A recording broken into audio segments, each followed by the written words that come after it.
how to save all Snapchat memories. Hey everyone, welcome back to the channel. If you are new here, don't forget to hit the subscribe button and turn on the notification bell to not miss any updates. Today I'm going to show you how to save all your Snapchat memories to your camera roll in just few simple steps. So let's dive right in.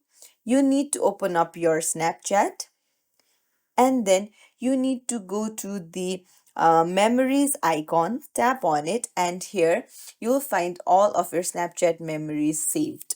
Now you'll need to tap on select on the top right. So you'll need to tap on select all for each month.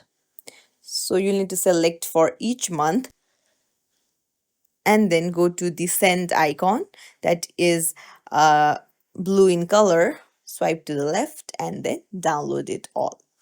So that's it. If you found this tutorial helpful, don't forget to like and subscribe to our channel. Thank you for watching.